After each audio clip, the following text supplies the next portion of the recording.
Let's see how to perform uterine artery Doppler in the third trimester. I'll begin with a brief physiology of the uterine artery, scan technique, and interpretation of the waveform and utility of uterine arteries. Uterine artery perfuses maternal compartment of placenta via its terminal branches, the spiral arteries. Uterine artery Doppler can interrogate the uteroplacental circulation and screen for impaired placentation. So that is the placental feto-maternal exchange unit, and we have uterine arteries and vein on the maternal side and umbilical arteries and vein on the fetal side, and the exchange of oxygen and nutrient happening between the two. So normally there is trophoblastic invasion of spiral arteries which dilate and which is reflected as low resistance in the uterine artery in late second trimester and the third trimester.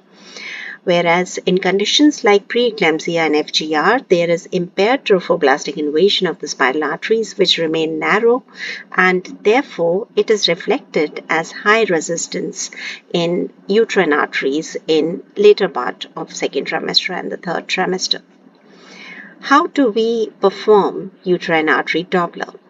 While early scans locate the uterine artery near the internal cervical os, anatomical shifts and the stretched lower uterine segment in the third trimester place vascular landmarks in deeper lateral pelvic alignment. So place the transducer longitudinally, the convex transducer longitudinally, and look at the sagittal section of the cervix. We reduce the sector width and then put the color box. The color box should also be narrow, and then we move the transducer laterally until we find the iliac vessels, and then dip the transducer inferomedially until we see the elizing vessel, the uterine artery, apparently crossing the iliac vessels. Now, we increase the PRF to reduce the elizing and have the appropriate color of the vessel, and then where to interrogate, we interrogate below the apparent crossover of uterine artery with the external iliac, or we can do it above the apparent crossover as far as we are doing it before the uterine artery gives off a branch. So that is important, that it should be done before it gives off a branch.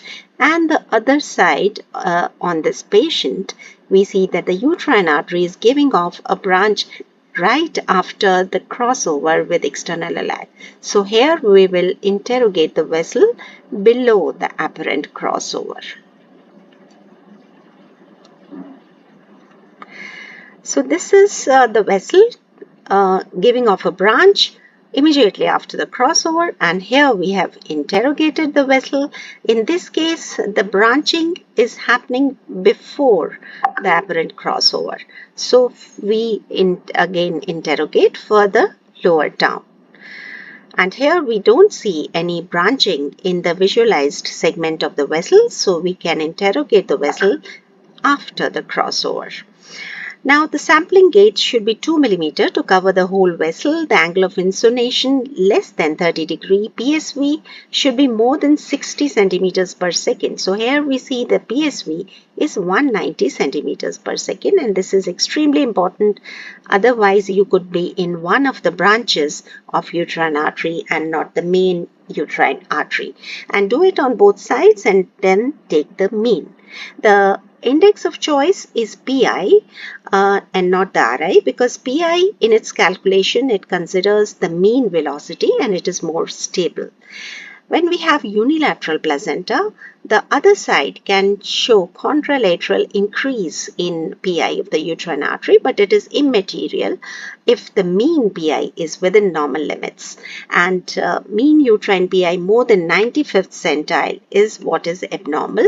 You could refer to the reference charts in the literature, or you can do it by Barcelona calculator, wherein you go to the Dopplers, go to uterine artery and then put in the PI and calculate the percentiles. You can also do it by FMF calculator. Now, a mean uterine artery, if you want to remember one figure, 1.1 is 95th centile in the third trimester, and you plot it on the growth graphs. The importance of uterine artery is when we find a high resistance uterine artery in the third trimester, it puts the fetus into stage 1 FGR, early onset, or the late onset FGR, and this fetus needs more surveillance. As far as preeclampsia screening is concerned, at 30 weeks and 36 weeks, both uterine artery is redundant for preeclampsia screening, because the algorithm tells us that a screening by MAP is 80% detection rate, and addition of uterine artery does not increase the detection rate. And similarly, at 36 weeks, the detection rate remains the same whether uterine artery is added to MAP or it is done by MAP alone. And this is also reflected in this algorithm by FMF, which does not take into account the uterine artery. So we have added uterine artery in the algorithm, but the final result is done by history and MAP, and uterine artery is not considered in the calculation. So, take-home message is all third trimester scans should be inclusive of multi-vessel Doppler, and uterine artery is an important Doppler done in all trimesters, and use standardized technique to carry on uterine artery Doppler. Thank you very much.